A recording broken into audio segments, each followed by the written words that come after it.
All right. Hello, everyone. Mike Festa. This is the podcast. We're bringing it back. I'm coming back from France, and I'm excited to be picking this back up. We've got a great guest with us today. Rory Linehan is working at Bentley Systems on the sustainability and climate initiatives, and I'm going to hand it over to him to give a quick intro for us. Thanks very much, Mike. Pleasure to be chatting to you again. And sounds fantastic, that France holiday. I mean, I wish we could all do that. Go spend a year in France. My name is Rory Linehan. I'm Director of Infrastructure Policy Advancement at Bentley Systems. A lot of words to say. I look after our think tank and thought leadership here in the United States. Had about 15 years in the infrastructure industry. Started off with the Australian government, went across to Jacobs, spent a bit of time at the G20, and then most recently have come over to Bentley. So it's a pleasure to be here with you.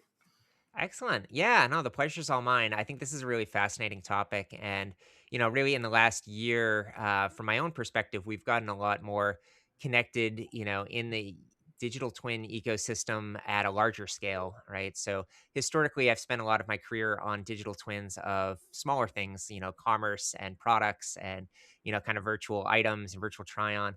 What we found is that there's actually this real thirst for larger scale infrastructure grade digital twins. And so we've been doing, kind of work with cities now, and sustainability has actually been one of the key drivers for adoption of this kind of technology. One of the projects that I'd love to, kind of open the discussion with is from Duke University, and there's a Google grant that we've applied for. We're still kind of waiting, but it's one of these things that takes a little time. But the idea behind it is the important part, right? Whether we get it or someone else does.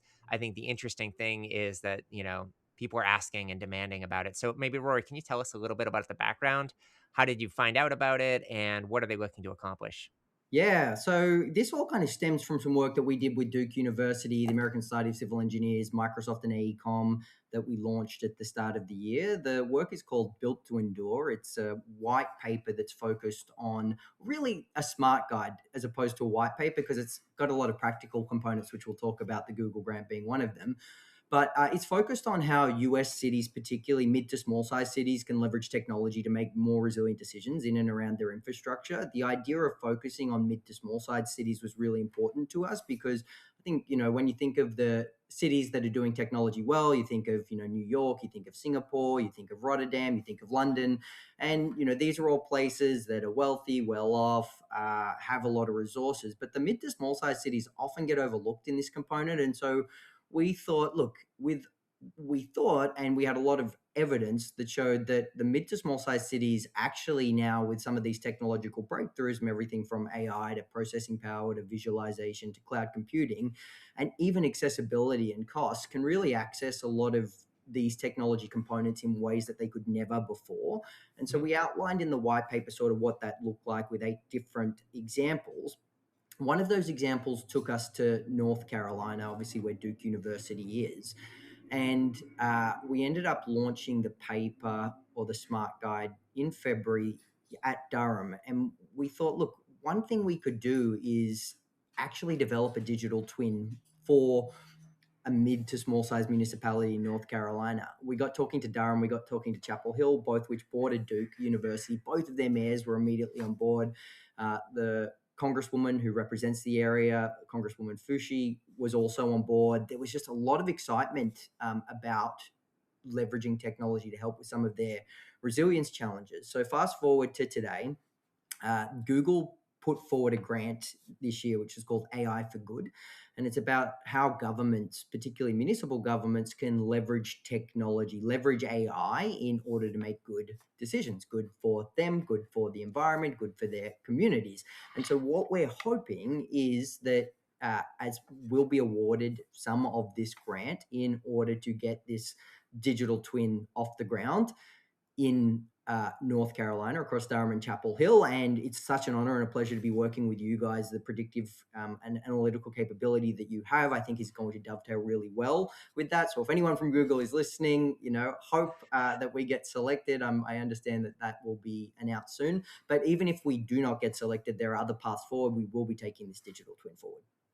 Yeah, no, absolutely. And I think, one of the interesting things about looking at, not just the big cities is when you think about just the spread of geography across the world, right? It's the big cities only take up a small fraction of like the actual land space. And so being able to provide ways for smaller communities to better leverage. Maybe, it's something like grid storage, right? You want to be able to balance your intake of energy, or you want to plant more trees, or you want to understand how paving a specific road in a certain neighborhood or expanding a bike lane is going to impact your traffic or your, mode shift for folks.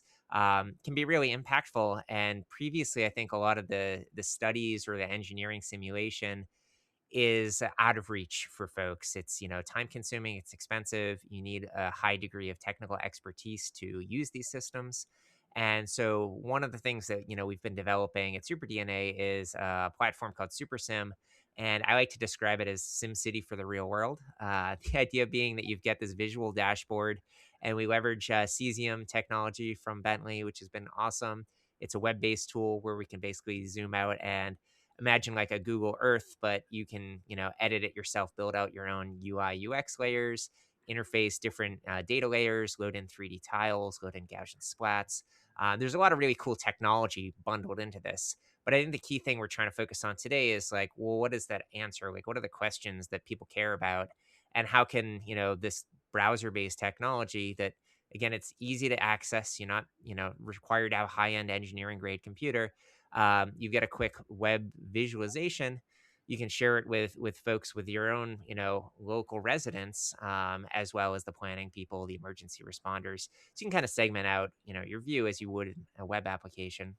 But the idea being that folks can, learn more about what's happening within their city and participate more, maybe see different what if scenarios or run, event planning. And one of the things I've noticed in this space is that there's a lot of data. We live in an age of abundance of data. It's kind of overflowing, and cities now have a lot of data as well. But the challenge that I've seen is that a lot of that data is siloed, and it's collected by one system and not shared with another system. So, what I see the opportunity being is a kind of central management system, especially for these city planners that are trying to put together a 5 year, 10 year, 15-year plan for how are we going to evolve to have more affordable housing? How are we going to get more public transit like access? How are we going to ensure that we can, have renewables, and what's our solar strategy?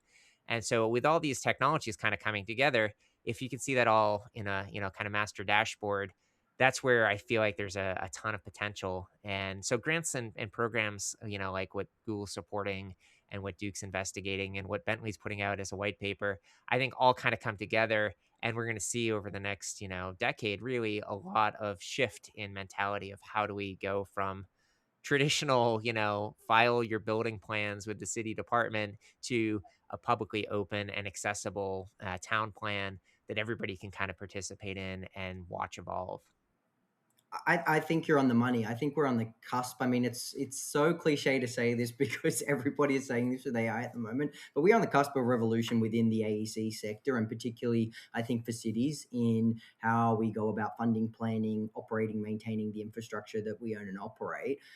90%, 89% of all infrastructure in the US is owned and operated at a state and local level. But often those municipalities, particularly, and the states to a lesser extent, don't have access to the same funding, planning, policy making tools that a federal government might have or a large state government will have. And so the idea to like democratize access to be able to better plan and understand your infrastructure through something as simple as like a SimCity initiative is revolutionary unto itself. It's revolutionary because more and more people can access it. Everybody's got a smartphone. Everybody knows how to operate a smartphone. For my generation, I grew up playing SimCity, grew up playing video games. It's not too dissimilar to what you're already kind of used to. The challenge I think that makes this, going back to your original kind of premise here, like what is the problem we're trying to solve? To me, of course, the resilience and the climate piece is huge. Infrastructure is responsible for about 80% of all greenhouse gas emissions. So we really have to get our infrastructure right to make sure we have a shot at keeping the climate in a place that is safe and habitable and where life can flourish. But I think more immediately, because that is a long term goal that is kind of often not very tangible, right? And so I think, Mm, how do we kind yeah. of take it to the tangible and the real?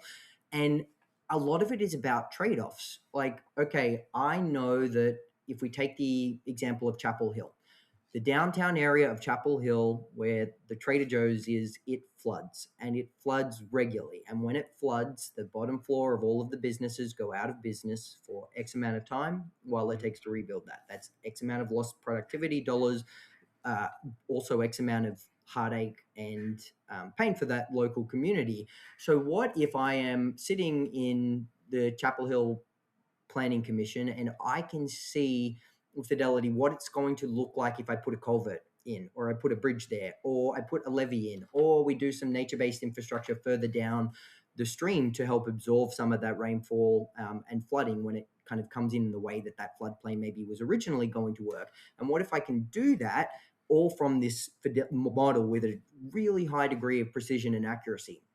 Maybe I'm more likely to make the investment of X million dollars, maybe $1 billion, depending on how big the project is. But importantly, what I could do if I'm a small municipality or a mid-sized municipality like Chapel Hill, I can then take that, and the state of North Carolina, maybe they're more likely to co-invest with me if I can show them exactly what the benefit and the outcome of this is. Mhm. And then maybe the federal government, or maybe I'm more likely to find philanthropic grants, because people can see in real time. It's not a spreadsheet, it's not figures, it's not numbers, it's not a detailed presentation. It's like real time fidelity, real world fidelity, using things like cesium or Gaussian splats, or whatever else the technology is. Like, that's where I think we're really on the cusp of something, because it is all about sort of the opportunity cost. And if you can demonstrate from this model, sitting in the comfort of your own home or a legislator's office, exactly what's going to happen with a high degree of fidelity, if you make this investment, I think you are more likely to get, and I know you're more likely to get that investment. Yeah, no, absolutely, it makes sense. And I think, yeah, at the end of the day, the visualization, if it matches what your community looks like, it's a lot more impactful. And one of the, rising technologies these days too is the availability and affordability of drone scanning, right? Like I've been a hobbyist kind of drone pilot for years. I finally got my part 107 to do, professional scans. And it's amazing, you can basically set up a grid and get photographs over, a 30-minute period, turn that into something that is visually representative to high detail of the exact area that you're looking to make these impacts to. If you rely on, just traditional satellite maps and data, that's often several years out of date. And the pace of development and change these days, being able to have like high fidelity content that, all it takes is a short amount of time and a little bit of processing with the drone to scan and capture that data. I think that's another piece of technology that kind of comes into play in the ability to have like a real time calculation and a real time visualization. People, again, when they see it, when they see their neighborhood or they understand like this is what the impact of the project is, I think are going to be a lot more, open to change, right? Change is always hard. And if, especially when it's kind of abstract. And I know like where I am in the kind of suburbs of Boston, we have like most of the country an affordability crisis for housing. And Hmm. so there's been a lot of money and initiative to build more affordable housing, especially along the train lines. But what happens is, especially folks that have been in the community for their whole lives, they see just more and more buildings going up and more high rises, and they don't necessarily understand the plan or the impact. And it's scary, right? So it's like, well, how many more of these going to be going up? Is that changing kind of the culture of the town? Or, so there's concern, and it's probably a legitimate concern, but I think the outrage comes from the fact that people didn't feel they were consulted on it. It's just like all of a sudden overnight, there's three new buildings going up on a street. And if people were part of the plan or they saw a little bit more of that visualization, I think that can help, kind of alleviate some of the concerns or, because again, if it happens without your knowledge, it's like, well, what's going to happen next week, right? Maybe these three buildings are fine. And maybe it really makes sense if you understand the strategy. But without, knowing the strategy or being involved in that, like the public participation piece, I think there's an opportunity leveraging this type of technology to get people on board and get people excited. And maybe, the plan that was, presented isn't necessarily the best option. But if you put it out to more people, you might have more input and feedback, and you might come up with a better plan for your community than one that was kind of, decided by the folks that have been doing this stuff behind closed doors or in their kind of committees. And so, again, I think like public outreach and public support is important. especially if we look towards, green initiatives or installing more EV chargers or solar panels or what have you. There's a lot of potentially good projects that can happen. But if folks are in the dark, then it can be scary.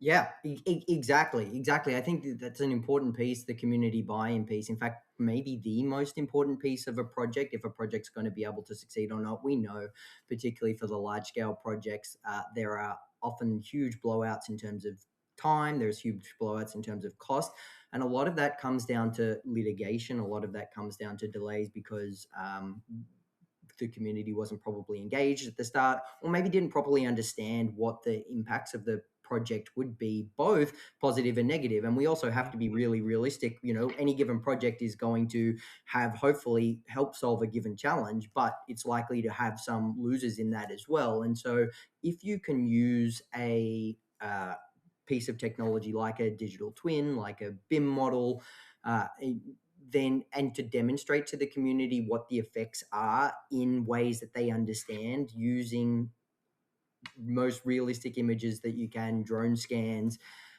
then I think you are not no you're more likely to get sort of their buy-in on things. And so one example of where we've come into encounter this is in Wellington in New Zealand. And so what they did as part of Built to Endure, we did a case study on them, and they created a citywide digital twin. And they did that with the primary purpose of trying to engage their citizens. And so, for the projects that were mapped out in that digital twin, they could see what the impacts of those projects would be. But importantly, as we're started this conversation with climate and resilience, they could see it's in a fault zone, so they can see what is likely to be the impact on infrastructure at a magnitude 6, 7, 8 earthquake Mhm. that may or may not sort of occur there. And we all remember the earthquake that occurred in Christchurch in, I think, 2013 or so. But then similarly, they could see what the Wellington is a coastal city, so they could see what the impact of sea level rise is going to be. If you can see that in firsthand, you see that how your neighborhood's affected, or your parents' neighborhood's affected, or your friends' neighborhood's affected. And then in turn, you understand, okay, well, we need to make these investments in infrastructure in order to fortify, solidify, raise ground. Maybe I bet that more likely than not, you will bring more people on board because they have a better understanding of what is being done rather than the perception that it's just sort of being forced down their throats. Yeah, no, absolutely. And I think one of the challenges that, we've seen in this kind of space or construction industry is that the change can go from like planning forever and then all of a sudden like construction happens. And so that planning phase, again, like opening it up to more people and having more involvement and awareness, I think is helpful. And especially as, a lot of times these are kind of taxpayer funded projects, getting that buy-in, maybe, you end up allocating even more resources because people see the value in it, right? So again, it's a trade-off, and I think it's awesome that cities are going to have these, new tools to help have that conversation with their constituents, and to then, at the end of the day, let's maybe talk a little bit about what happens once you have, a tool like this, right? You've got um, maybe operationally, right? So we've been talking a lot about kind of the planning and future outlook, which I think is like one side of the coin. But then there's also Mhm. a whole operational piece as well, where if you're maybe measuring and watching, let's say solar power energy, like I've got a small solar system at my house, and I really enjoy looking at, if I position the solar panels a little bit differently, like what am I getting for, battery usage, or how can I, store now and then reuse it later? What are some of the operational advantages for cities that have this digital twin technology? Because you put it in for the construction perhaps, but then you get to kind of stay for the life cycle. It doesn't just go away, and it's part of a continued, value. Yeah, exactly. I think that that's probably the most exciting application in my mind of where digital twins and technologies like them can be used.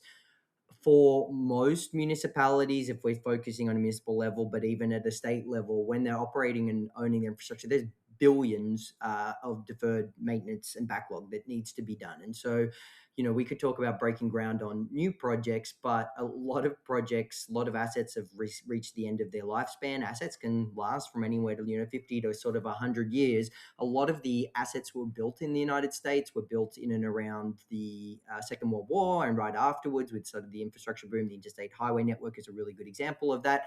Mhm. But unfortunately, over what we're not good at doing is planning over the length of an asset's lifespan. And so, how much Like capital is planning for going to be. that, yeah, the end of life, or how do we maintain slash, keep it going or iterate on it, right? I remember hearing that stat and feeling like, oh, that's kind of scary. Yeah, like a lot of these projects were in the 40s Mhm. and 50s for like building out a lot of the American infrastructure, and then hearing that, oh, well, those were only supposed to last, 50 years or 70 years, and it's like, oh, we're already past that point, and no wonder there's, challenges of, crumbling bridges and potholes and other infrastructure because it wasn't necessarily designed to last that long. And so, yeah, I think that's a really important point.